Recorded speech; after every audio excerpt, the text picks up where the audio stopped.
程家败落那年，我第3次拿出婚书去找未婚夫履约，却发现他早已有了心上人。可为了活下去，我还是拿着婚书上前赴约。燕郎，这位是……云宁，你不识得她是程家姑娘，是燕哥正儿八经的未婚妻。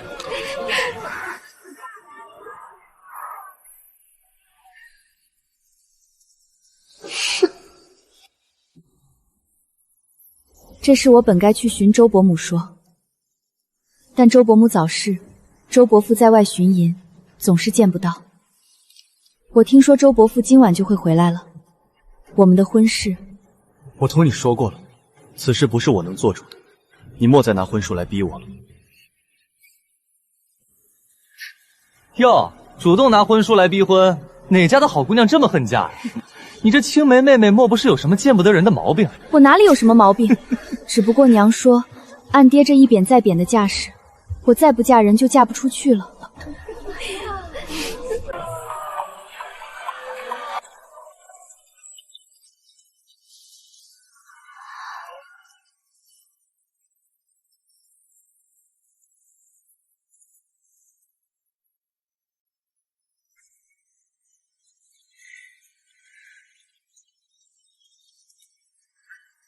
来，真走。来，我这走。一燕哥哥，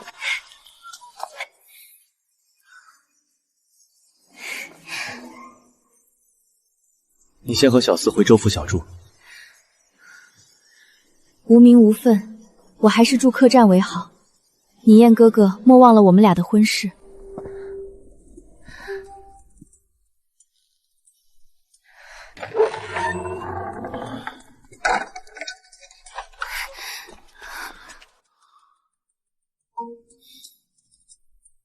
婚事我要与父亲商议，你且等等。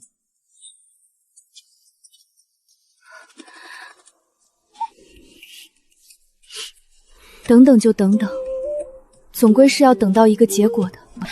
你真是的，怎么能怀疑青梅妹妹有毛病呢？燕郎，你也是的，原来是青梅妹妹让人家误会。不过这婚书还是尽早退了好，免得让人缠上。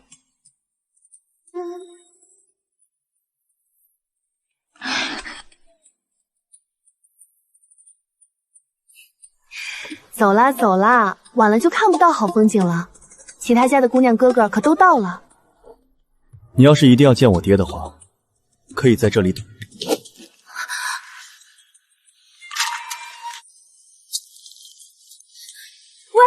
你踩到我的婚书了！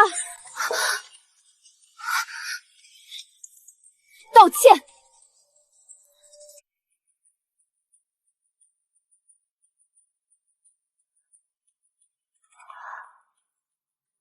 我不是有意的，是你自己不小心掉的。我脚下有没有长眼睛？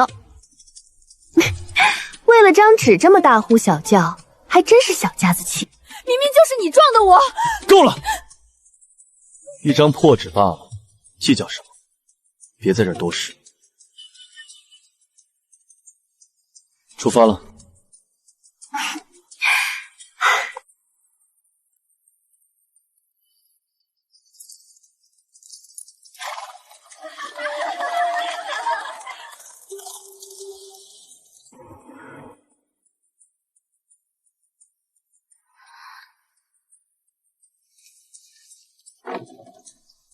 哟，程姑娘还不死心呐？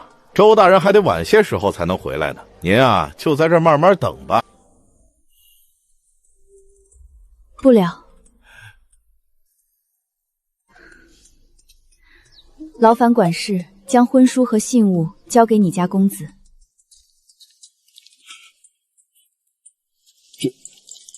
替我与他说一声，这门婚事我不要了。程姑娘，这可是天大的恩典，您可莫要后悔。后悔？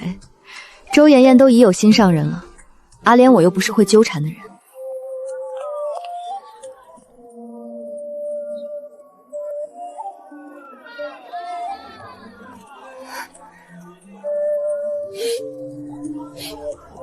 花了那么多钱，还没把自己嫁出去，回去该怎么跟娘解释？家道已经破败了，娘还在等我的好消息，这日子可怎么过啊？听说了吗？今日陆家夫人设宴，城中未婚配的姑娘都可去，想来是为陆公子相劝啊。陆家那样的门第也用得着相看？不都是高门贵女才得进他陆家门？里面的钱顶多再住1晚客栈，打道回府之前吃顿饱饭的钱都没有了。想看不仅是个机会，最重要的是能吃上一顿好的，真是瞌睡就有人送枕头啊！哎，陆家在哪儿啊？就算没遇上良人，离京之前能蹭到一顿好吃的也不算白来。我知道，我带你去。多谢公子，多谢公子。虽然你我素不相识，但你人还怪好的嘞。或许是有所企图也说不定。啊？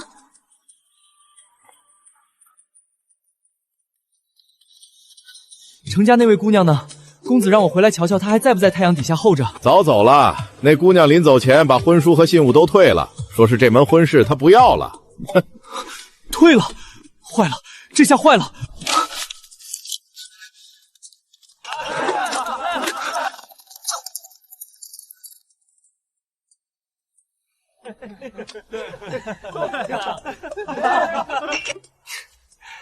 燕哥，想什么呢？你那妹妹是从临安哪里来的？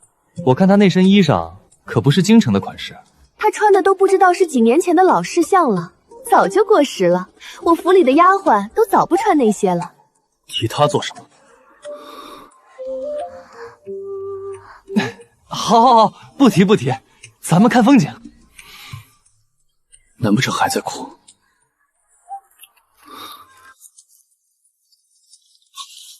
公子，是阿多。公子，程姑娘呢？燕哥，那位程姑娘是不是悄悄跟在后头呢？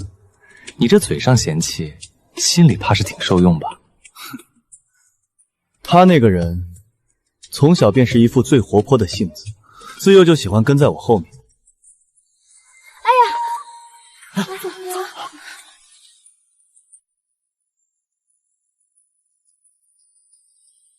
阿林不知躲在哪儿呢，要是瞧见了这一幕，还不知得多想什么。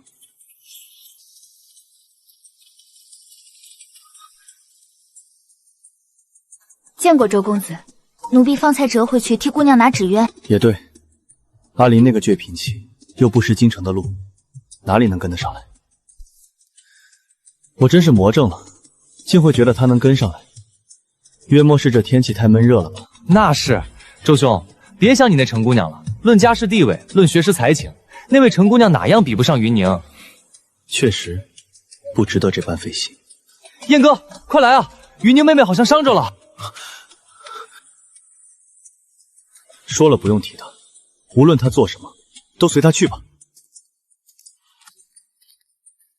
这可是姑娘亲自退回来的信物啊！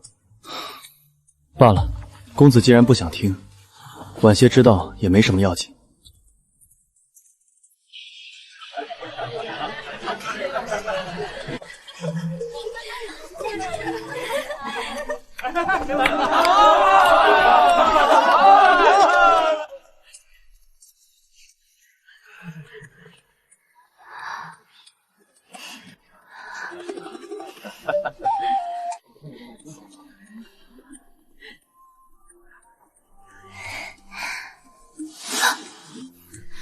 公子，那是南滨席位，你要去那里的，跟在我身后做什么？你不是来相看的吗？坐得这么远，连陆家公子的衣角都瞧不见，岂不是没机会了？公子，我悄悄与你说，你可别说出去了。其实我连那陆公子长什么模样都没见过，更不晓得他是个什么样的人。我就是听说这儿设宴来凑个热闹。我对自己还是有点自知之明的，在这种高门大户相亲，轮也轮不到我。只是简单吃个席，填饱肚子就走，绝不惹事。你是个好人，下次你若有机会来临安，我也带你去吃好吃的。临安，我原先也去过的。是吗？那临安最出名的桂花糕你吃了吗？吃过，当时有人带我去吃了，很甜。那就不算白去一趟。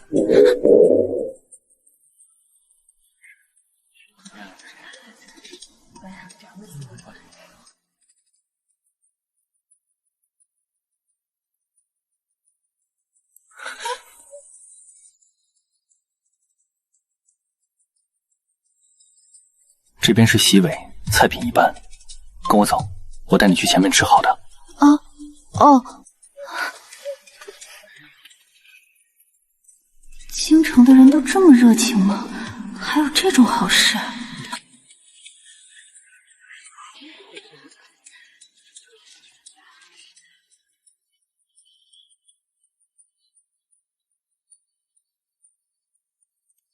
母亲。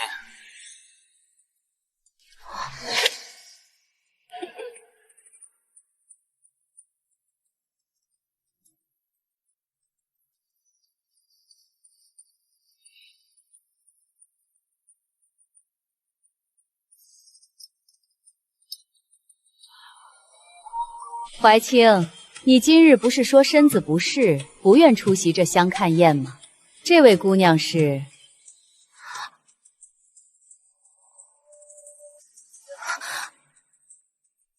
原来他就是那位要相看的陆家公子。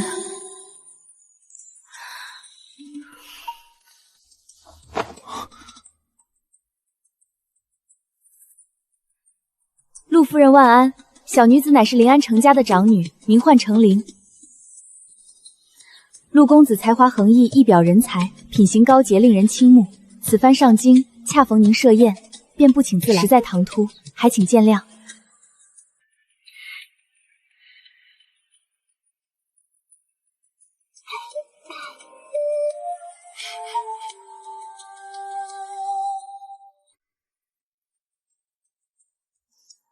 原是如此，你这孩子千里迢迢而来，这份心意实在难得。李嬷嬷，快给程姑娘看座。是。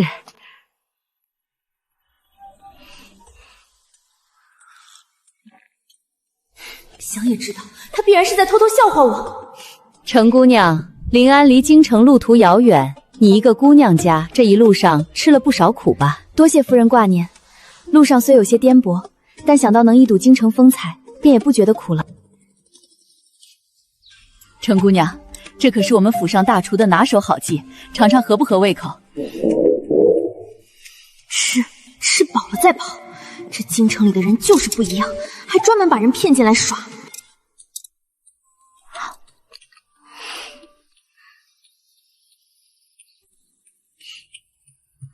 程姑娘，不知你家中如今还有何人？你父亲在临安任的是何官职啊？回夫人，小女子家中有父母，还有一个尚且年幼的妹妹。父亲原是在朝中为官，年前因为一些变故被贬谪到了临安做个地方小官。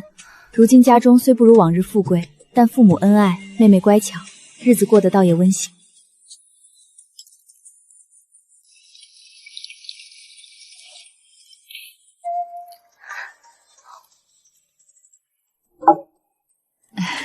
好孩子，真是不错。既然你与怀清两情相悦，那便择个黄道吉日，我便差人去你临安家中提亲。这段日子，你便先留在京城，住在我们陆府吧。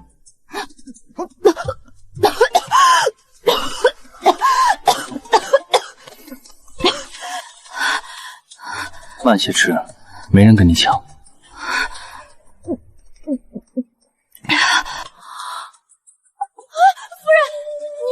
您说什么？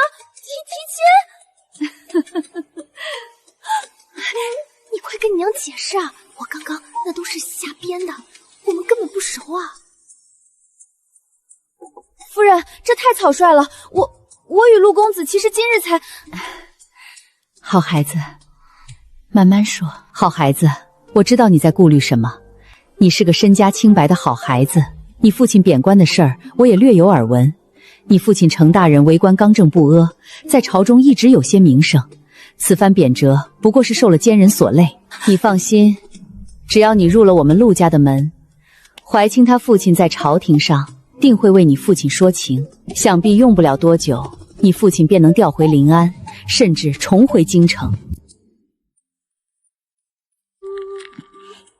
我此番上京，一来是为了我自己的婚事不假，二来则是寄希望于周家，望周伯父能在朝中为父亲斡旋，也好叫父亲能调回临安，早日与母亲妹妹团聚。我一人的情爱哪里比上全家重要？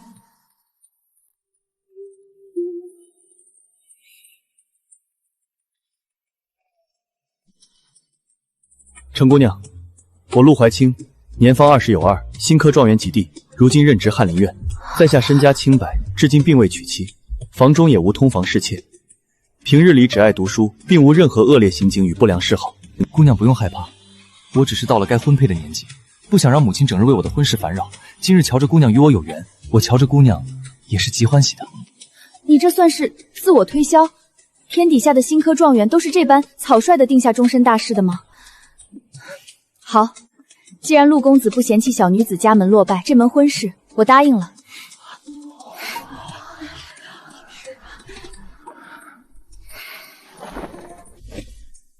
多谢程姑娘，往后余生定不负姑娘今日之托。虽说陆夫人是个极好相处的人，可我到底是出自小地方，如今寄人篱下，浑身上下也就这2身换洗的旧衣裳。周年宴那日嫌弃我寒酸，也不知陆郎君心里会不会也嫌我。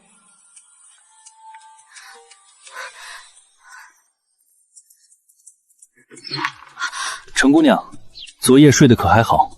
多谢陆郎君挂念，睡得挺好的。你独自一人来京，身边没个贴心伺候的人，总归不便。往后这2个丫鬟便凭你差遣，他们略通些拳脚，能护你周全。姑娘请看。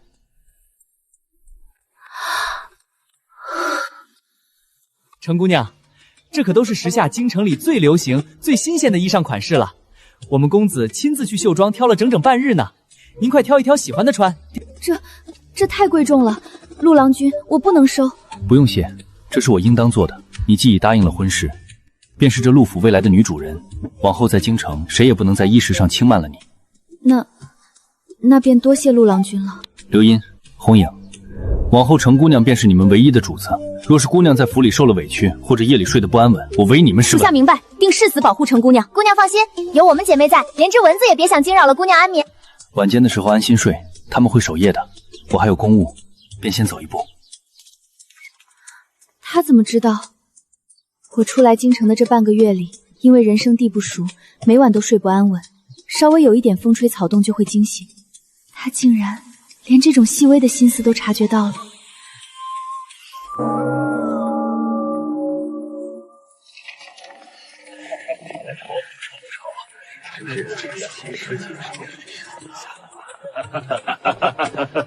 真没想到，今日陆大人竟然会亲自在圣上面前为那个远在偏僻之地的程家说情。可不是嘛！那位大人因为年前直言上阵被贬得极惨，本以为这辈子都无望回京了，没成想今日圣意竟然转还了，当场就拟了调令，将他调回了京城。陆家向来不掺和这些党州之事的，这次陆大人怎么会突然为了一个贬官费尽心思在圣上面前斡旋？真是奇了怪了。陆大人，今日在朝堂上替程家说情，圣意转还，将程林的父亲调回了富庶的临安，这怎么可能？陆家那是何等清贵的高门，程家不过是个落败的贬官，他们之间能有什么交情？难道是巧合吗？陆大人请留步，晚辈周年言见过陆大人。原来是周御史家的公子，周贤之拦下本官，所谓何事？晚辈方才在殿上听闻陆大人为临安的程大人陈情说情，晚辈斗胆，程家与晚辈家中有旧，不知陆大人为何会突然垂怜程家？程大人为官刚正不阿，本官向来敬佩他的为人，见不得忠臣在荒凉之地受苦，顺口在圣上面前说句公道话罢了。怎么，周贤直对本官的举动有何异议？晚辈不敢，晚辈绝无此意。陆大人高义，晚辈佩服。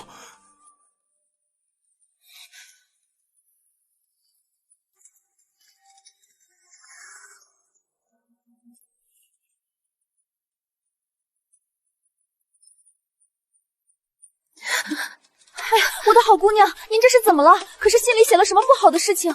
您别哭啊！要是让公子瞧见了，非得扒了我们俩的皮不可。红影，姑娘，若是有什么难处，只管跟公子说。在这京城里，还没有公子办不成的事儿。不是坏事，是天大的喜事。我爹被调回临安了。哎呀，这可真是太好了！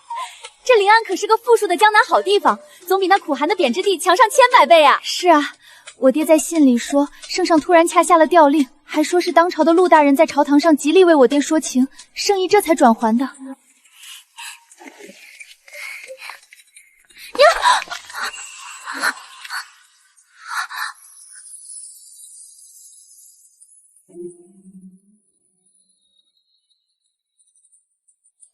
陈姑娘，这般急急忙忙的，是要投怀送抱吗？陆郎君，我收到我爹的信了，朝廷的调令下来了，我爹不用在苦寒之地受罪了，他被调回临安了。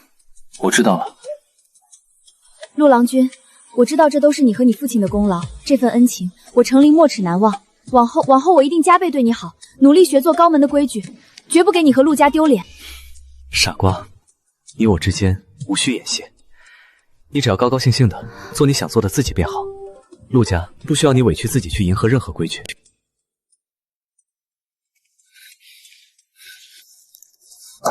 5天了，整整5天了，他怎么一次都没有来过周家？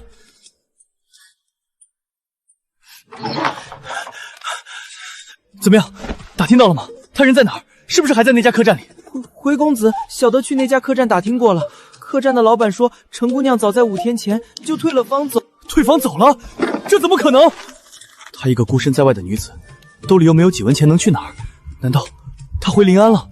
小的还去城门守卫那儿打听了，这几日离京的登记名册里并没有陈姑娘的名字，陈姑娘她应该还在京城里。那她能去哪儿？难道她就这么不要命的在街上流浪吗？有话快说，吞吞吐吐的干什么？公子，还有一件事，小的去客栈打听的时候，听隔壁茶楼的人说，那日陈姑娘退房之后，好像去了陆家设宴的相看席。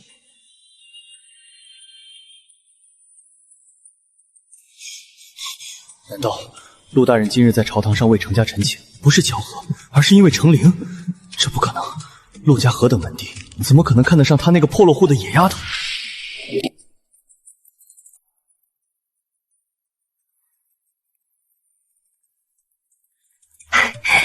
燕郎，你可算出来了，我都等了你好半天了。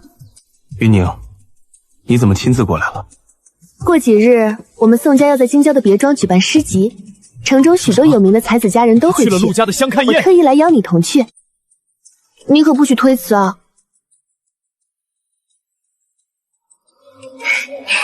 以前在临安，只要他去游玩，程琳总是最活泼的那一个。倪燕哥哥，于宁，过几日衙门里公务繁忙，我身子也有些不适，这师国我怕是去不了了。哼，公务繁忙，我看你就是找借口。难不成你还在想着你那个小家子气的青梅妹妹？燕郎，不是我说你，你那青梅妹妹穿的衣裳都不知道是几年前的老严氏了，连我家里的粗使丫鬟都早不穿了。这样的人，你提她做什么？没得坏了兴致。够了，提她做什么？以后在州府休要再提她的名字。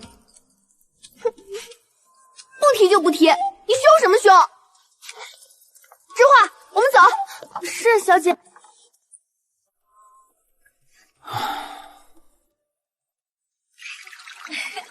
阿玲，你到底在哪儿？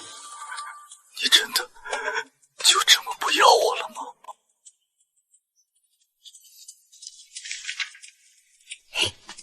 姑娘，您这几日天天在屋里闷着，瞧这小脸都快闷出水来了，可是在想我们公子啦？胡说八道些什么呢？谁想他了？姑娘瞧，说曹操，曹操到，公子这不是急急忙忙的来瞧你了吗？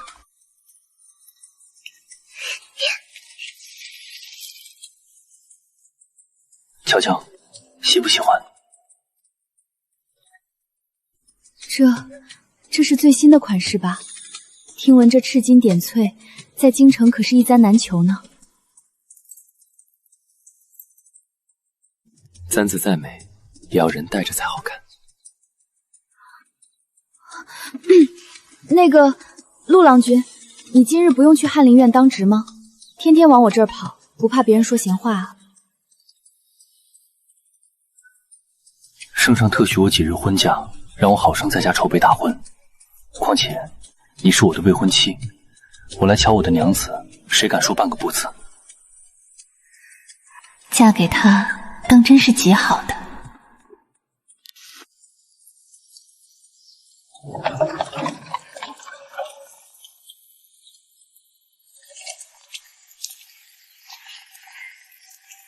程莲，终于到了。我听李嬷嬷提起过好几次，说陆夫人最爱云来楼的青梅酒。夫人平日待我那样好，我正愁不知该如何孝敬她。今儿个赶巧，咱们多买几坛带回去。姑娘真是有心，夫人若是知道了，定要把姑娘疼到骨子里去。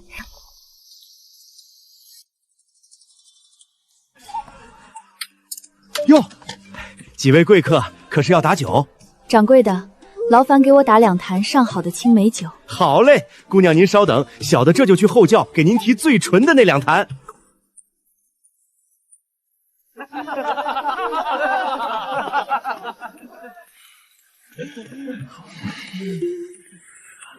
哎，燕哥，你快瞧那儿，那不是你的青梅妹妹程玲吗？她怎么会在云来楼啊？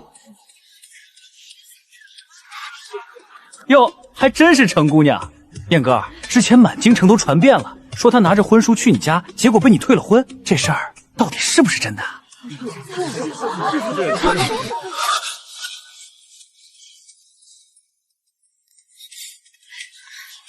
阿玲，过来。我不是让你在周家等我吗？你这些日子到底去哪儿了？一个姑娘家无名无分，在京城里瞎晃荡，你知不知道有多危险？周公子，请自重，你我早已男女有别，在大庭广众之下拉拉扯扯，成何体统？阿玲，你闹够了没有？退婚不过是你一时赌气，你一个临安来的落魄破粮户，离了我，你在京城怎么活？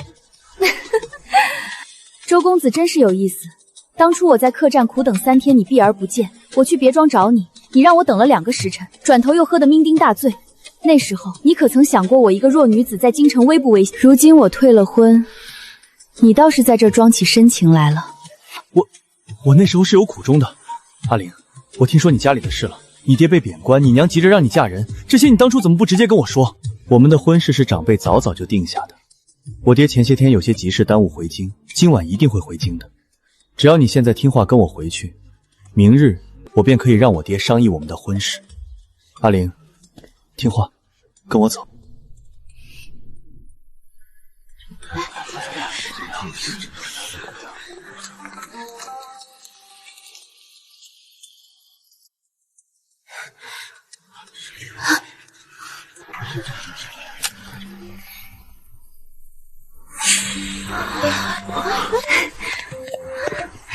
陆郎君，你怎么亲自来啦？在府里听刘英说你出门买酒了，外面下着雨，我不放心。马车就在外面，接你回去。酒已经打好了，那咱们走吧。站住！陆怀清，你凭什么带她走？阿玲是我的未婚妻，我们2家自幼指腹为婚，你陆家就算再高门显贵，也不能强抢民女，横刀夺爱。改日我定会登门向陆大人要个说法。放开我！周年夜，你疯了！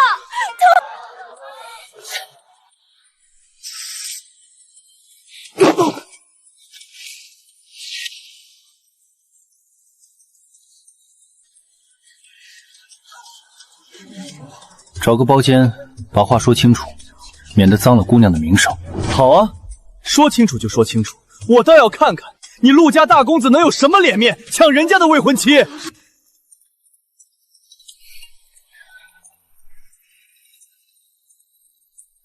听话，你在外面等我，里面乌烟瘴气的，你是女孩家，不宜出面听这些。有我在，交给我。好，那我听你的。好生守着姑娘。公子放心，谁也别想靠近姑娘半步。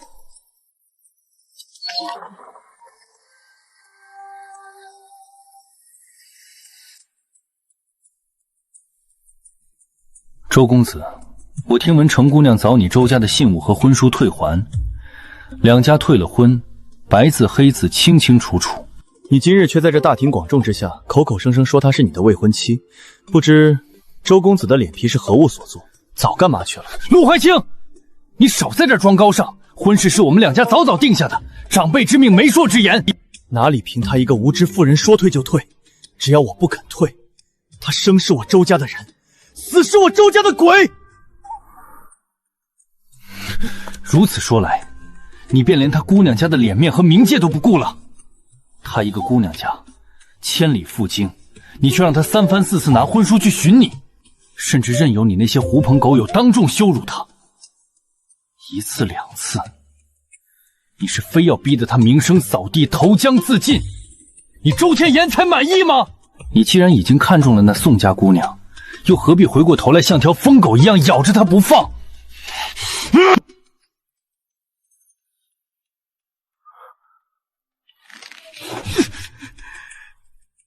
你和他到底什么关系？你凭什么在这替他出头？你陆家是何等高门，你会瞧上他一个小门小户一无所有的破落户女子？你别在这假惺惺了，你娶她，总不过是瞧她愚蠢好摆布，想拿她当个玩物罢了。原来，在周坚燕眼里，我程琳就是个愚蠢好摆弄，只配给高门当玩物的女人。10多年的青梅竹马之情，到底是我瞎了眼。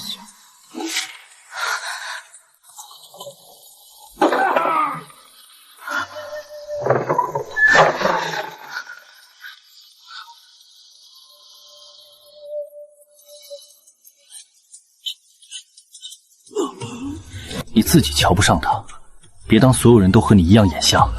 她在我心里是这世间顶好最干净的姑娘，往后我不允许你在任何地方说她半句不好。你有一句话说得对，我陆家高门不是你这种货色能得罪得起的。滚！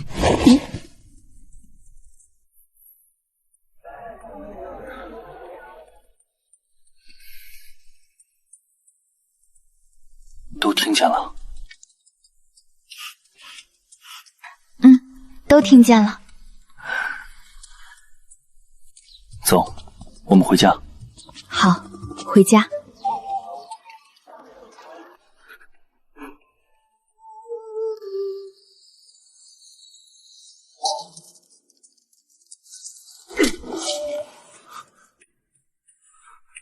逆子，你这个不孝的逆子！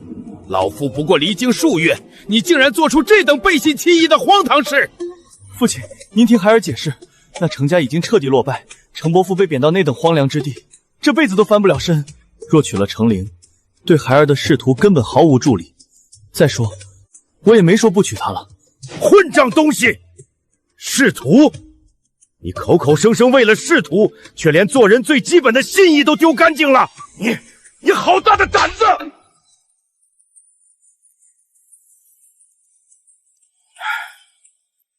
你母亲走得早，临终前拉着我的手，千叮咛万嘱咐，说程家对我们有大恩，两家的婚约万万不可废。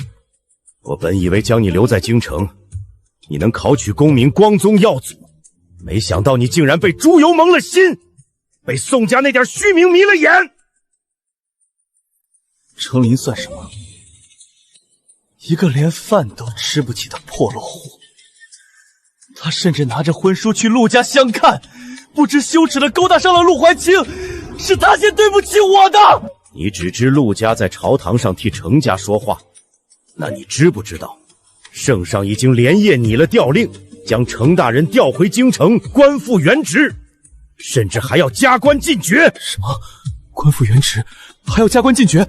这怎么可能？不仅如此，陆家已经放话，不日便要3书6礼迎娶程琳过门。你这个蠢货，亲手把一个天大的势力推给了陆家，还把我们周家放在了火坑的象兵。你知不知道我们周家在京城快要无立足之地了？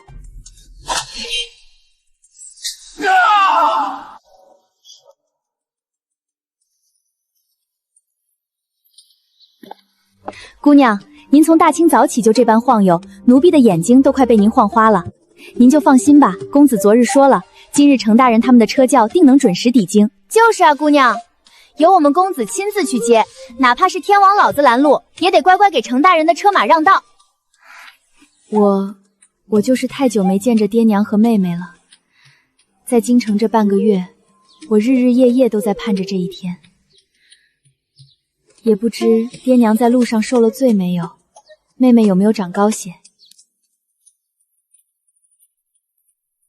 阿玲，车马已经备好了，城外风大，把这件大头披上。陆郎君，谢谢你。若不是你和你父亲，我爹爹他们还不知道要在那个苦寒之地受多少罪。傻瓜，我说过，你我的婚事定下，你的家人就是我的家人，往后有我在，绝不会再让你们受半分委屈。走，我们去接岳父岳母回家。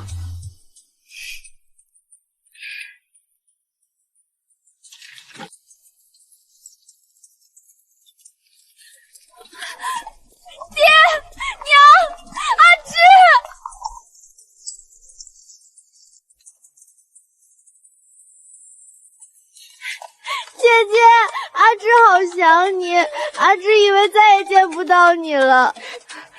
好孩子，让娘瞧瞧，瘦了，在京城受苦了吧？回来就好，回来就好啊！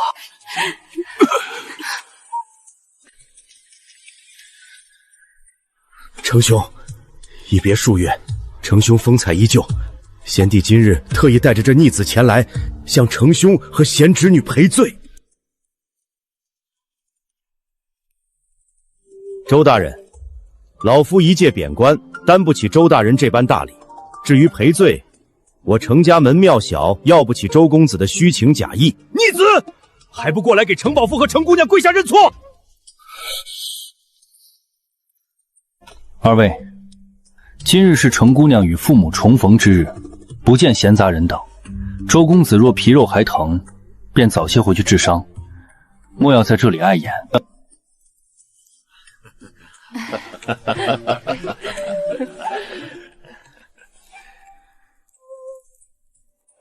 亲家母，你们可算来了。阿玲这孩子乖巧懂事，我打心眼里疼她。往后咱们就是一家人了，大婚的规矩可不能委屈了她。陆夫人折煞我们了，阿玲能得您如此青睐，是她的福气。陆兄，此番程某遭逢大难，若非陆兄在圣上面前据理力争，程某怕是要老死在荒凉之地。陆家对程某对程家恩同再造。程兄客气了，你我同在朝为官，本官向来敬佩你的风骨。况且怀清这小子认准了阿玲姑娘，非他不娶，咱们以后是亲家，无需这些虚礼。程大人请用茶。往后阿玲在京城，小婿定会视若珍宝，绝不让她受半点风雨。好，好孩子，阿玲交给你，老夫放心。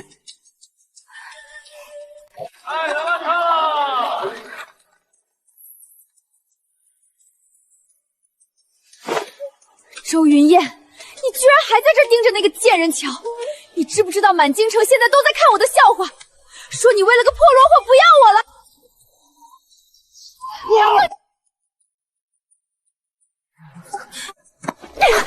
你居然敢骂我毒妇！周秦叶，你摸着你自己的良心想一想，当初是谁求着我们宋家，想方设法要跟那个程玲退婚的？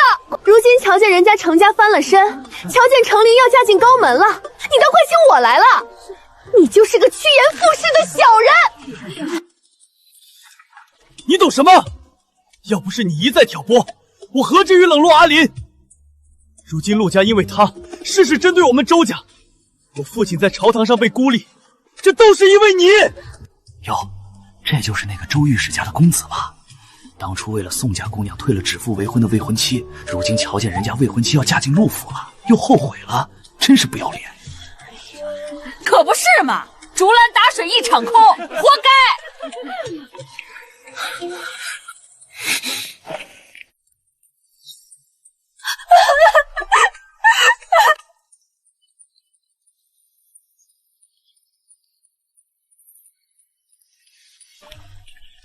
阿玲，如今你父母已安全抵京，大婚的事情我都已经让母亲准备妥好了。再过半月，你便是我名正言顺的妻子了。陆郎君，遇到你，大抵是我这辈子最幸运的事。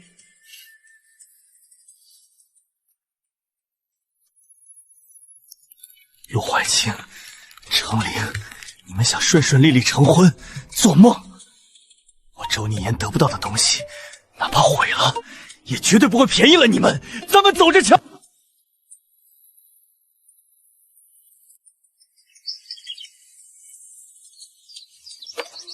姐姐，这京城的大房子真好看，比我们在贬谪之地时住的破屋子好上100倍。娘说这都是姐夫，不对，陆姐夫帮忙张罗的呢。你这丫头还没大婚呢，就一口一个姐夫，也不怕休了你姐姐。阿芷，莫要胡说，陆郎君只是尽心罢了。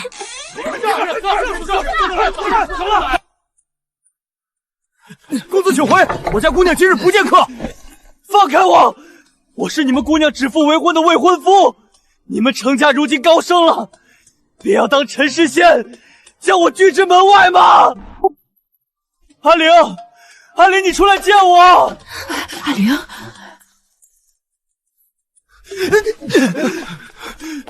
阿玲，你终于肯见我了。你快跟叔母他们说说，我们当年的婚约是真的。你不能因为陆怀清是状元就嫌贫爱富、攀龙附凤啊！周公子，请你自重。嫌贫爱富、攀龙附凤，当初我程家落难，避之唯恐不及的人是你。如今我爹官复原职，死缠烂打的人也是你。周公子，到底是谁嫌贫爱富？满京城的人心里都有一杆秤。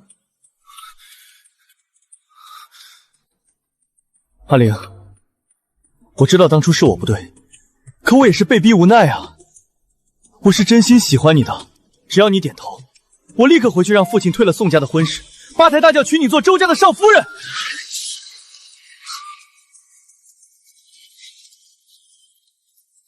混账东西！你周家也配娶我女儿？无耻小儿！当年我程家落难，你周家避我如蛇蝎，任由我大女儿在京城无依无庇，受尽冷眼。如今还有脸找上门来纠缠？程伯父，两家旧情，您怎能如此绝情？旧情？从你周年贤退婚，任由宋家侮辱我女儿的那一刻起，两家便只有仇，没有情。家丁何在？在！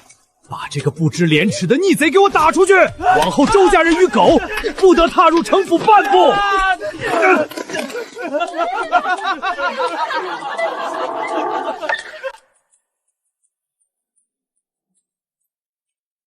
程兄，昨日是小儿欺艳莽撞，得罪了世侄女。回去后，老夫已经用家法狠狠教训过他了。你看，咱们两家毕竟是几十年交情，何至于为了小辈的一时糊涂，闹得跟仇人一般？周大人言重了，你周家如今是京中新贵，我程某不过是刚从贬谪之地回来的戴罪之身，高攀不起周家这般门第。程兄，实不相瞒，那宋家的婚事本就是那不害子自作主张，只要程兄一句话，老夫明日就去宋家退亲，让阿玲进我周家门，直接做正妻，绝不委屈了她。周大人，你算个什么东西，也敢在这儿大言不惭地安排我女儿的心事？程大人，老夫今日是诚心来和解的，你莫要敬酒不吃吃罚酒。那陆家虽然是高门，可陆怀清能护得住你们一时，护得住一世吗？你刚回京，根基不稳，非要为了个女儿与我周家彻底结仇。结仇？周大人，你也太看得起你周家了。当初我程家蒙冤，你周家为了自保落井下石，此为不义。你儿子周辇彦欺瞒阿刘，退婚在先，羞辱在后，此为不仁。如此不仁不义之门风，也配娶我程某的女儿。你，今日我程家便与你周家彻底割席断义，两家恩怨至死方休。带着你的这些脏东西，滚出我程府！好，好你个程铁头，你且等着！这京城风大，别以为攀上了陆家就能高枕无忧。咱们走着瞧。我的好阿玲，这一转眼你都要嫁人了。看到陆家对你这般上心，送来的聘礼整整抬了120台，连带着把这些嫁妆都给你备得足足的。娘这心里真是又高兴又舍不得。娘，女儿虽然嫁了，但陆府离我们新宅不过2条街，女儿往后天天回来瞧您和爹爹，还有阿芝。陆郎君是个极好的人，今日他在朝堂上还特意摆脱了他父亲在兵部给阿儿的卫外消亲，也使了力。阿玲，你嫁过去要好生相夫教子，莫要任性。周家终于彻底成为了过去，而我的未来有我爱的人，也有爱我的人。陆怀清，往后余生风雨同舟，我甘之如饴。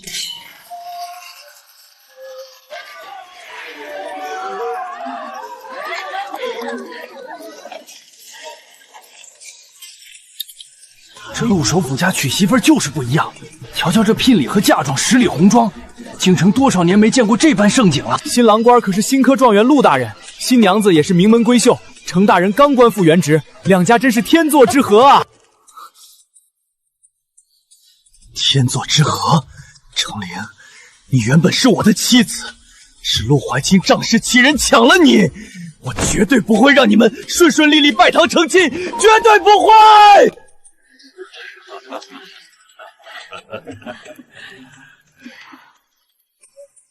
吉时已到，新人一拜天地。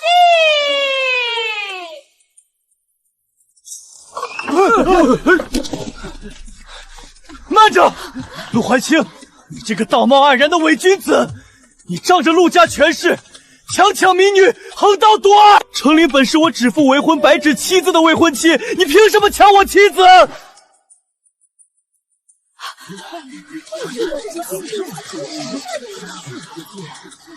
天哪，这不是周御史家的公子吗？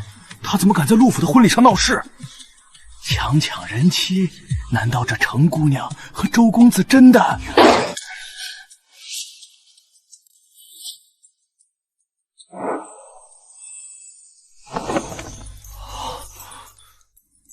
陆郎君，且慢，今日是我与你的大喜之日，不容这等疯狗脏了我们的婚宴。这盆脏水，我亲自倒回去。阿玲，你快告诉大家，你心里是有我的，是陆家逼你。周灵燕，你口口声声说陆家强抢你妻子，那我且问你，当初我程家落难，我孤身一人带着信物与婚书千里投奔，在客栈苦等3天，你避而不见，那时我是谁的妻子？我那时……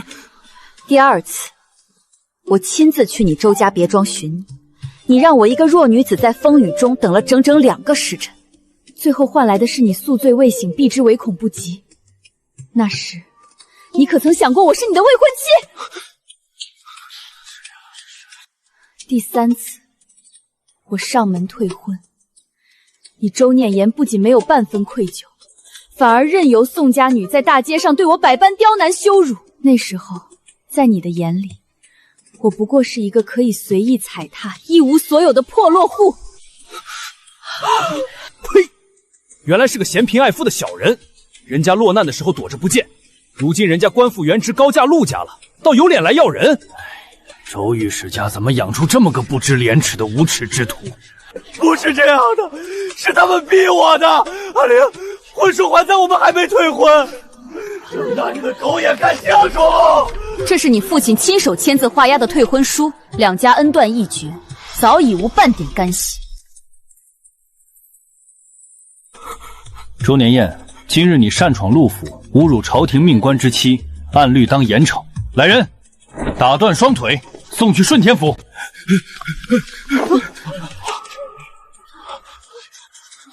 逆子，你这个丢人现眼的混账东西！我打死你这个不知羞耻的畜生！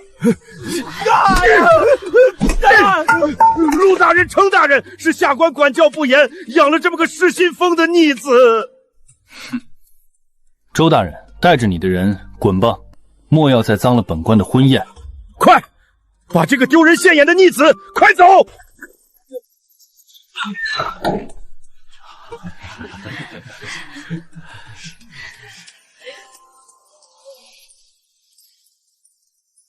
吉时到，新人夫妻对拜。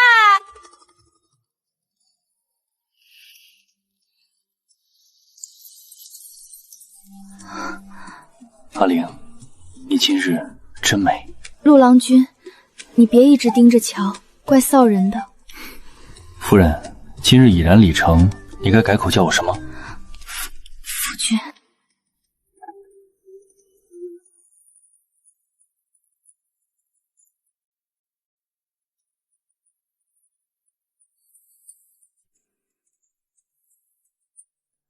逆子！你看看你现在像个什么鬼样子！为了一个已经嫁入高门的女人，你连前途都不要了吗？前途？父亲，阿玲嫁了，她穿红嫁衣的模样那么美，可迎娶她的人却不是我，是我亲手把她推开的，我后悔了。父亲，我真的后悔了。后悔有什么用？她现在是陆首府的儿媳，你再去纠缠，周家就得被你彻底葬送。你给我清醒一点！往后看。既然丞相对指望不到，但宋御史在朝中不许死死颇有分量。你即刻收拾干净，备足厚礼，去宋家提亲。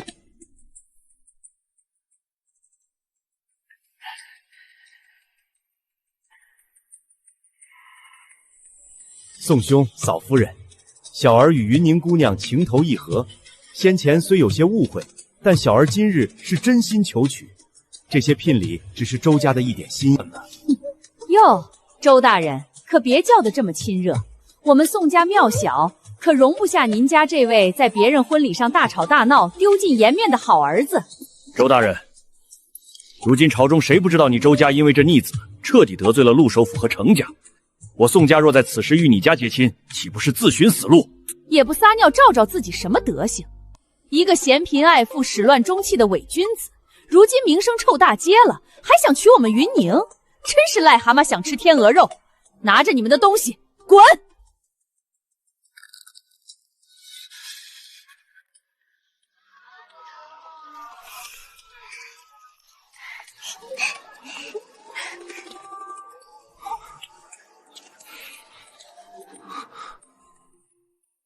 阿玲，她看起来过得很好，没有我，她活得比任何人都要璀璨，而我已经连站在她身边的资格都没有了。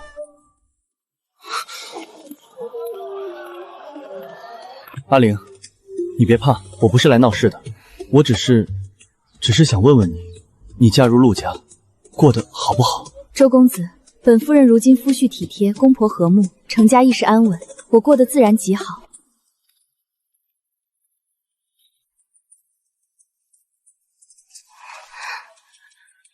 周公子，内子过得如何，本官自会负责，不劳旁人费心。阿玲，车马备好了，我们回家。好，听夫君的。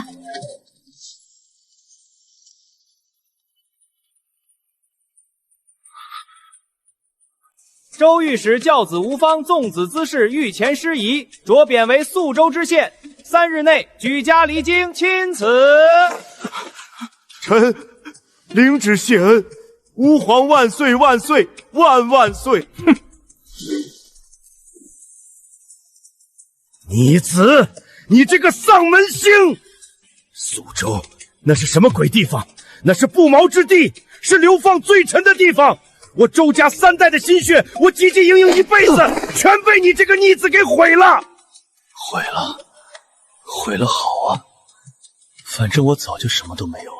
你还嫌害得我们不够惨吗？你还要去见那个贱人？这是最后一面，见了我便死心，随您去苏州；若不见，我便死在这京城。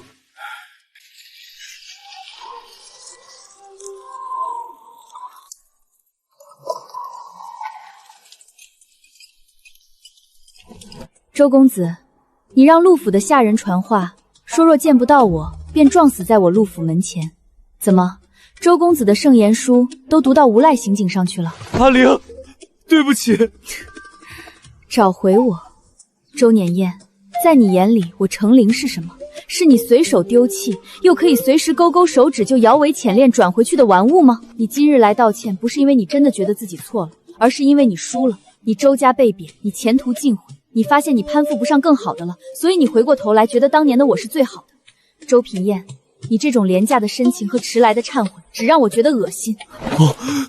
不是这样的，我是真心悔过的。走吧，周公子，此生不复相见，这便是你对我最大的善意。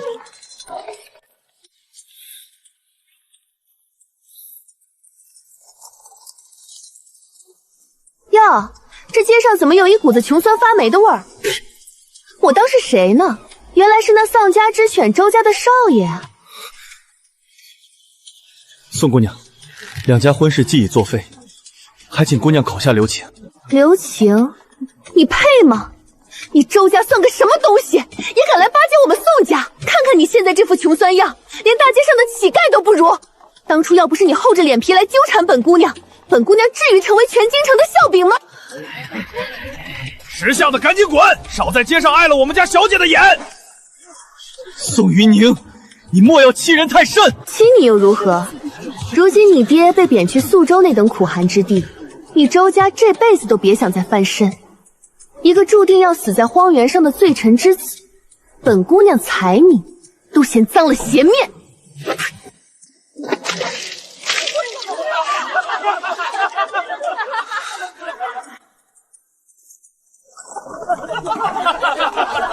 这就是攀龙附凤的下场，活该！听说当年的周公子就是这么作践程家姑娘的，如今风水轮流转，真是报应不爽啊！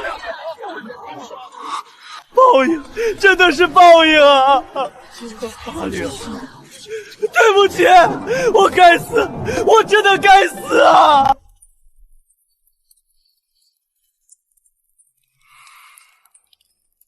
见到了，见到了，他羞辱你了，陆家的人打你了。没有，他甚至不屑羞辱我。父亲，我今天在街上遇到了宋云宁，他像踩一条狗一样踩我的尊严，在大街上把脏水泼在我脸上，那些围观的人都在笑话我。父亲，您知道那一刻我在想什么吗？想什么？我在想，当年的阿玲也是这般绝望，她千里迢迢来投奔我，而我却在冷眼旁观，甚至纵容别人作践她。我今天受的痛，连她当年的1/1000都及不上。父亲，我们都错了，是我们亲手毁了周家。如果当初我们没有退婚，如果当初我能护着她，如今程家的荣耀，陆家的庇护，全都是我们周家的。父亲，我后悔了，我真的后悔了。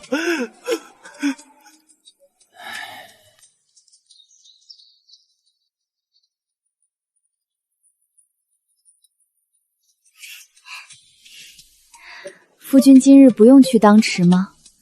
怎么倒有闲情逸致来伺候妾身梳头了？这是什么？今早听刘英说，朝堂上出大事了。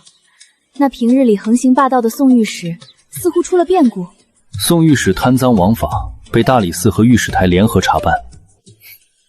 圣上震怒，念其往日威功，免了死罪，削去爵位，贬为宿州司户参亲。今日圣旨已经下了，全家即刻离京。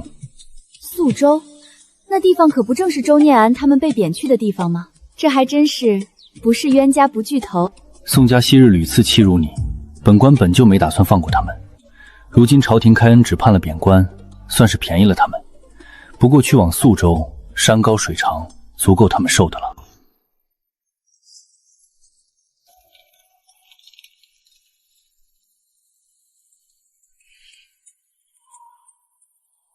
母亲，我是京城第一名媛，我怎么能去那种地方？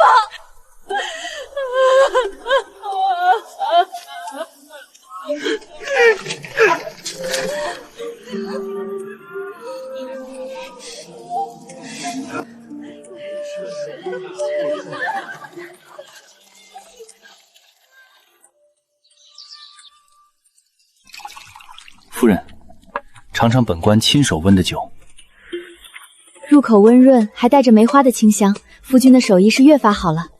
只要阿玲喜欢，我便天天为你温酒。咱们大人如今是越发没个正形了，堂堂大理寺卿，在朝堂上威风八面，回了家倒成了夫人的跟班。说起大人对夫人的心意，天地可见。只要能护得阿莲一世安稳，做个跟班又有何妨？除夕将近，想要一同去给公婆挑些年货。都听夫人的。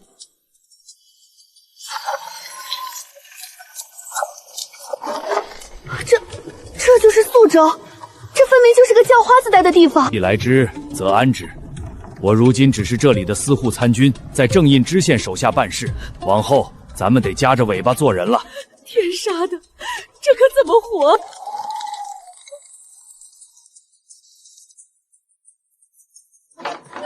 爷爷，今日衙门里来消息了，新调来的司户参军，你猜是谁？谁来都与我无关。如今谁能看得起我？是京城的宋御史，他也被贬了，今日刚刚举家搬入宿州。宋家，他们宋家竟然也有今天。如今他父亲获罪，他也成了罪臣之女，正是我们的机会。父亲，您这是什么意思？难道您还想让我去娶那个恶毒的女人？你还在犹豫？娶她？好啊！当初在京城他如何作践我，这辈子我要让他在宿州统统还回来。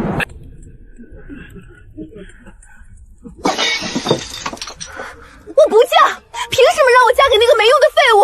他家如今连饭都快吃不饱了。你以为你还是当年的宋家大小姐吗？女儿啊，周家虽然穷酸，但周建业好歹是个读书人。如今两家落魄，在这鬼地方，若是没有个依靠，迟早要被这里的地头蛇生吞蛇剥了呀！你父亲也是为了咱们家着想啊！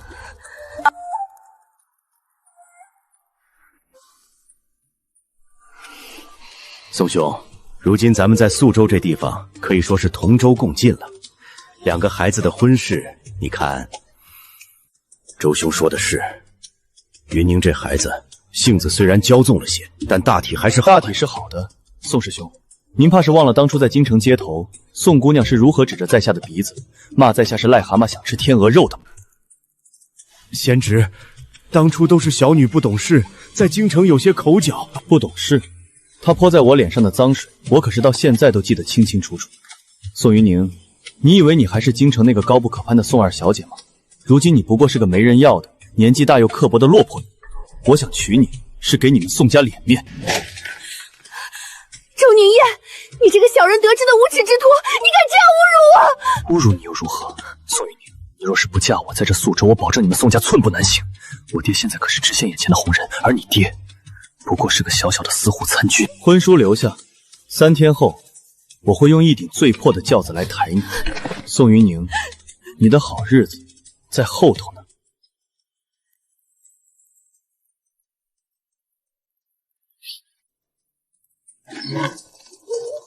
哭什么？今日可是我们大喜的日子，新娘子哭丧着脸，成何体统？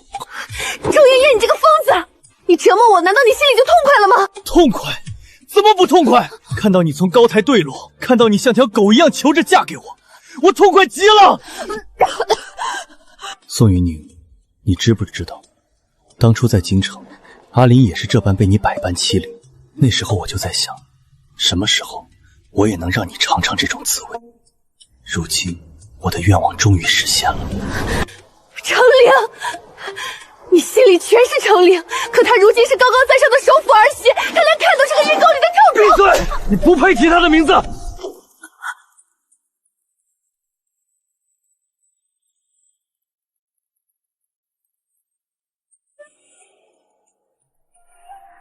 真甜。夫君，今夜是除夕呢。今夜是除夕，往后的每一个除夕，本官都陪着阿玲一同度过。执子之手，与子偕老。夫君，阿玲此生无憾了。夫人，此生有你，怀清亦是无憾。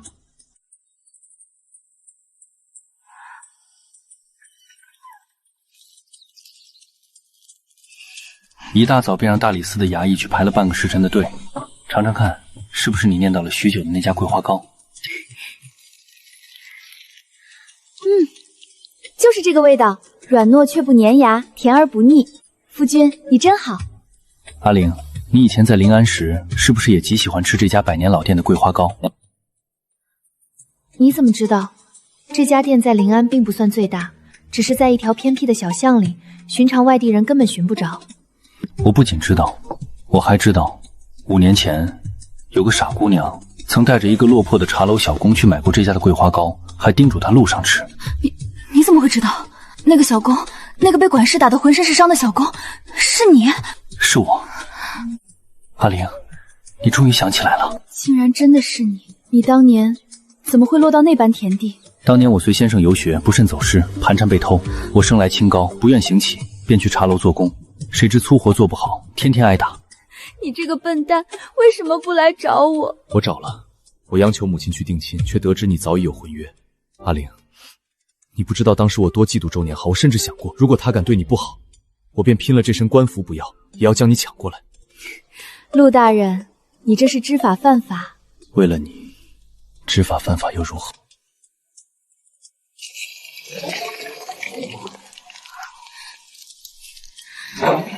还坐在这里干什么？屋顶塌了，你没看见吗？还不快滚出去把雪清理了！要是今晚冻坏了老子，看我不打死你这个丧门星！周雨夜，你竟然让我去爬屋顶扫雪！我是宋家的嫡女，千金之躯！你这个没用的窝囊废，在外面受了气就只会回来拿女人撒气！千金之躯，你宋家早就败了，你爹现在不过是个九品芝麻官，你如今在宿州分连条狗都不如。要不是我周家收留你，你早就去春风楼卖相了。周月夜，你打啊！有种你打死我！你这个太监一样的懦夫，一辈子都比不上陆怀清！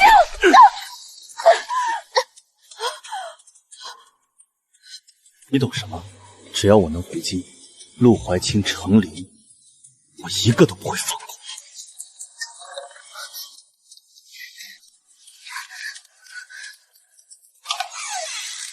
陆言，快把门关上，京城来信了。京城？谁给咱们写信？如今京城那些人躲我们还来不及。是齐国公，齐国公在朝堂上被陆怀清逼得狗急忙墙。国公也说了，只要我们能在宿州伪造一份陆怀清私吞宿州军饷和官田的公文，他就有办法在朝堂上彻底搞垮陆怀清。陆怀清，你也有今天！可是伪造公文若是被查出来，这可是诛九族的大罪啊！诛九族？岳父，你看看我们现在的日子，跟死了有什么区别？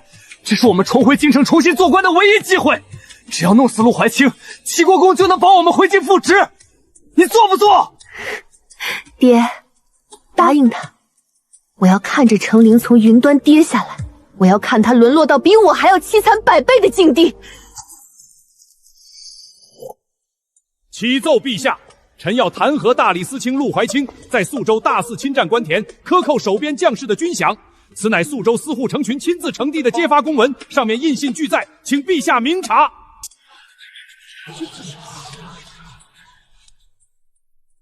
陆怀清，你有什么可说的？臣无话可说。陛下，陆怀清无言以对，足见立刻将其停职查办，以安边疆将士之心。传朕旨意，大理寺卿陆怀清暂时停职，收回大理寺印玺，与府中司过，听候大理寺与刑部联合调查。臣遵旨。齐国公，你终于忍不住动手了，只可惜你找错了合作的人。姑爷姑娘，你们怎么还坐得住啊？外面都传疯了，说大理寺卿贪污，连公文和印制都送到京城了。刘英，慌什么？越是这个时候，越要沉得住气。夫君，你看，这公文上盖的印拙是12月初8，可据边疆半月前的敌报，宿州自11月28起便遭遇了大雪封山，驿道全断。夫人聪慧，大雪封山，连朝廷的紧急军情都送不出来。这份弹劾我的加急公文，又是如何在这天堑一般的雪山中，只用7天就送到京城的？漏洞百出，这公文分明是有人在宿州伪造，再由齐国公在京城里应外合。至于宿州那个盖章的人，除了周吞营和宋家那2只丧家之犬，不做他想。属下领命。红影，带上我大理寺的暗卫，连夜赶往宿州。齐国公生性多疑，等他反应过来这公文的漏洞，必定会派人去宿州杀周家灭口。你务必在刺客动手前，将周年燕和宋家父子给我活口带回来。属下领命。齐国公夫人。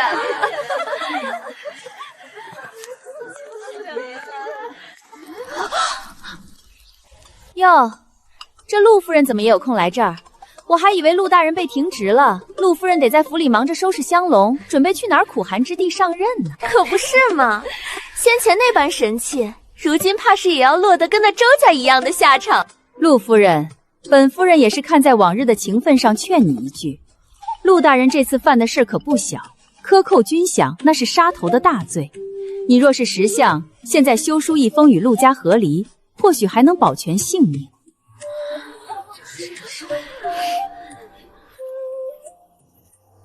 多谢国公夫人关怀，只是国公夫人有这闲心替我操忧，倒不如多担心担心国公爷。程灵，你这话是什么意思？各位夫人怕是还不知道吧？宿州自11月28起便遭遇了100年难遇的大雪封山，至今快马难行。而国公爷呈给陛下的弹劾公文，却是12月初8从宿州发出的。敢问国公夫人，国公爷养的那些送信人是长了翅膀能飞越万重雪山，还是国公爷未雨绸缪，早在大雪封天前就已经在京城替宿州的司户大春把这弹劾维文写好了？你少在这里血口喷人！公文印信俱全，岂容你狡辩？印信是真的，可盖印的人是真是假，过几日便知。国公夫人，这梅花虽好，只怕今年是国公府赏的最后一回了。我们走。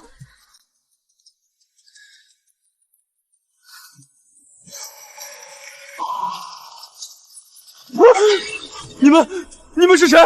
谁让你们来的？国公爷有令，此人最能保守秘密。齐国公的狗，手伸的倒挺长。